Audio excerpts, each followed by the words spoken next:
I see you. Your eyes. Your hands. Your chips. Everything.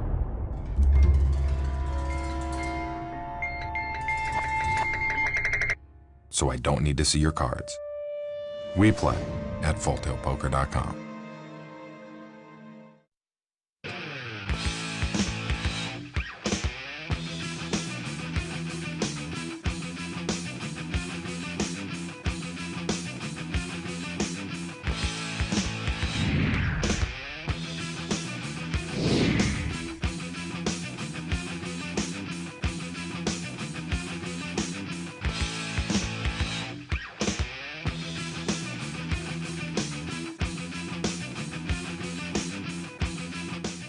Diego Cortez. Adam Schoenfeld. Welcome to the Scoop, brought to you by Full Tilt Poker. And we had Carter King on last week. What's his online name? ckingusc. Well known, so people who play online know that he's won over $2 million online. And we had a good time with him last week. If you missed it, it's on Card Player TV. And let's roll into part 2. Let's go. So, you were mentioned prominently in the big Michael Phelps news earlier in the year. And without, you don't need to rehash the whole thing, but just what's your relationship with Michael Phelps? And well, one of his best friends was a student at South Carolina and someone I played poker with. So after the WCOOP, he'd come down and visit quite often, and also doesn't help that my roommate was an All-American swimmer. So between those two connections, I got to meet him a few times, and oh, he's a nice guy. I mean, And you corrupted him. correction, my people corrupted him in my home. No, I was at Foxwoods actually during the whole. Right, you weren't even on the scene. Yeah, I was. So yeah, that's the worst part is I get you've been unfairly tainted. Exactly. Okay. And same thing with the selling the bong. That's not all true. That's why I want to clarify it. Yeah. And give you a chance here, because also there's all this talk that this was the infamous, I should say, bong that brought all this unwanted publicity on Michael Phelps. Then there was all this talk this was your bong and that you were now going to sell it on eBay, which obviously would be probably a negative EV move. I'm pretty sure it's not even possible.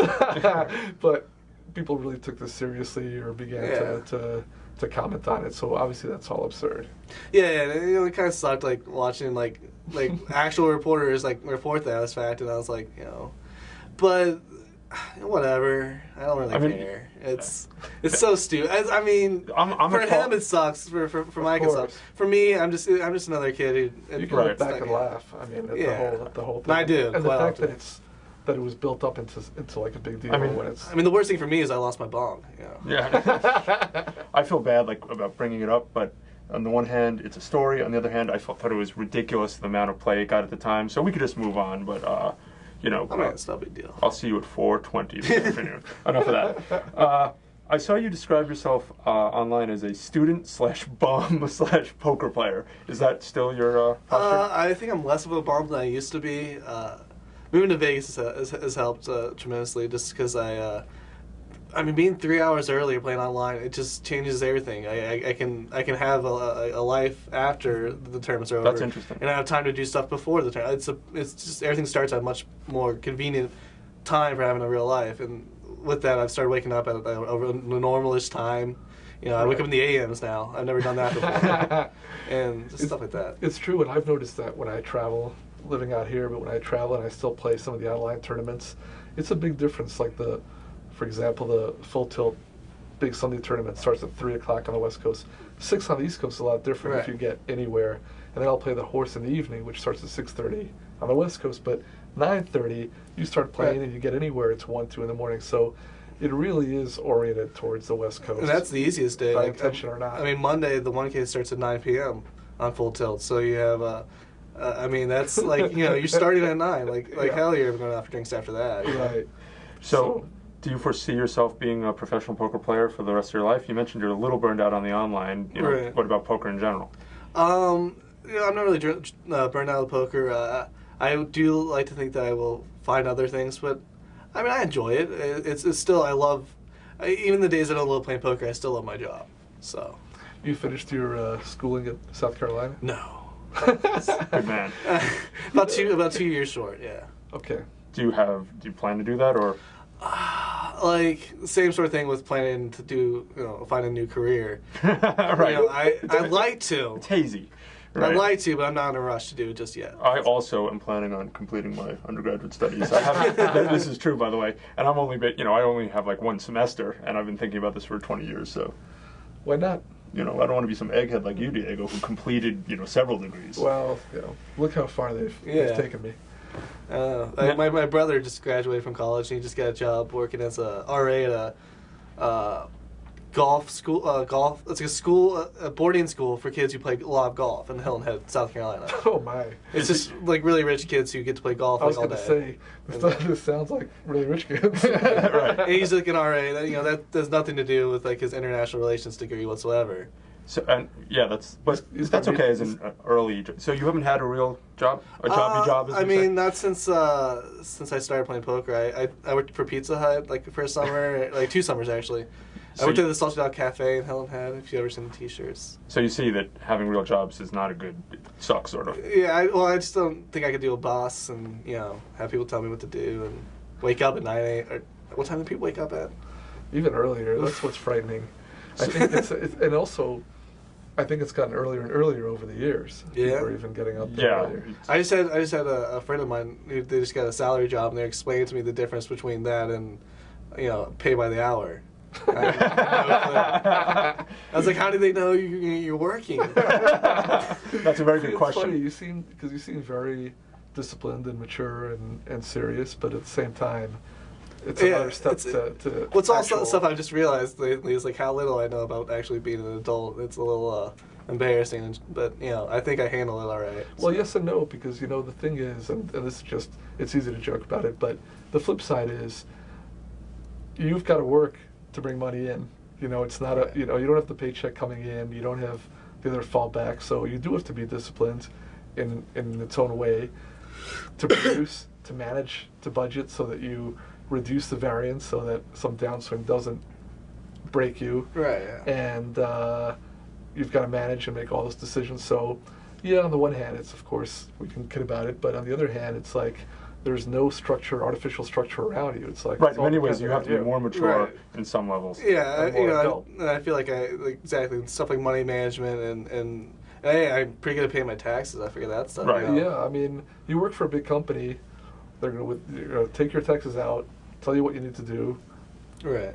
Direct deposit your pay, and in some ways, it's very paternalistic, and it just seems more adult because you're dressed up nicer and acting more professionally. But speaking of that, are you playing your own bankroll, or are you back now? No, I just right for the series I started getting backed by the Sheets and Backs, the online legends. This is the second time I'm backed by them, and it's just something I came to a decision to on. I like having money, and I don't want to lose it all. Right. That's a very good plan. It's something. It's something I battled with for a while, but eventually I decided, especially if I want to play like these big buying live events, you just can't realistically afford to do that on almost any reasonable amount of money. Now, you've had tons of success. Do those guys, I know that they're very hands-on in certain ways, do they still consult with you on strategy and go over things with you, or do you on your own? The most I've ever gotten is he sent me an email being like, why didn't you shove here? And like the most obvious spot ever. Right. And but for the most part, they respect my play and they understand what I'm doing. just the occasional second guess. Right, yeah. It's just the spots where it was like, like really obvious and like they're like, he's just, I think it's almost a tease to the to that point. The answer you always give in those situations, misclick. That's always a good answer. You mentioned card runners. Since you didn't wear the patch, why don't you describe your relationship with card runners and what you're doing for them? Well, I'm making trade videos. I do tournament videos, and I've already done a video on my WCOOP win, and I want to watch that. That's fun. Yeah, it's boring. I'll warn you, but I think there's a lot of good content there. Personally, there's some of the viewers were not so. Like when you say boring, like you didn't do a song, but like like I sat there and folded for most of the tournaments. So. That can be instructive. But I like to talk about the theories and the reasons I do what I do, and I like to think that that's going to help a player learn more because they're going to be able to apply it to their own game much more easily than being like, Like, well, I just do crazy play. I mean, I could put up videos of me just like going crazy on everyone, but I don't think they're gonna learn much if I just like be like talking about specific hands of tournament poker. Just it's a means to an end. All that comes down to is the tournament theory and how you're, because each hand is so different, because there's so many different variables in tournament poker. There's so many stack sizes, and so many everything. It just comes to, I think, understanding the theory is much more important than understanding how to play one or two particular hands. We moved on from the backing, but I'm going to give the contrary view, which is for playing the live tournaments. I totally understand that you go through the World Series, especially now that they've got 40K events, which they never had in the old days, and Bellagio right away has 15K plus a whole series.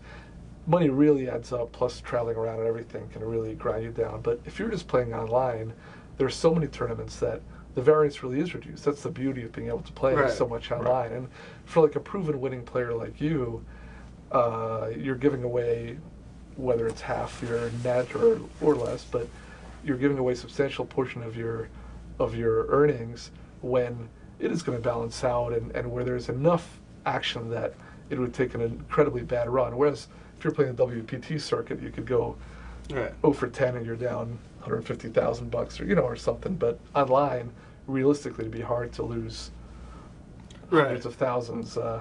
My biggest online downswing, I think, was about 60,000. Right. And you can manage that without backing.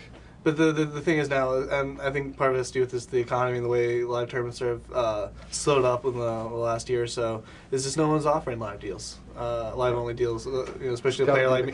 Maybe they want my online action that much more and they're all just messing with me, but I talk to a lot of people and just no one really wants to put up with those swings without getting people's online action. Right. Makes sense. And that's a decent trade-off. Right. I don't mind, and there's always people get different deals where like you can get separate makeup for each and stuff like that. But I don't really, like I said, I don't really play much online to the point where I'm basically just playing big stuff in both. So whatever. If you're getting backed for all the live tournaments and getting more of a chance to get your name out there to the general public, that's a great value. Right. Fair enough. Steve Spurrier, thoughts? Hopefully he can because you are a cock, correct? Yes, I am a cock. Hopefully we can get the offense together for once this year.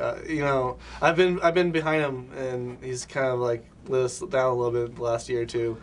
But I don't know. Hopefully this could be the end Steven of his Garcia run. can do something.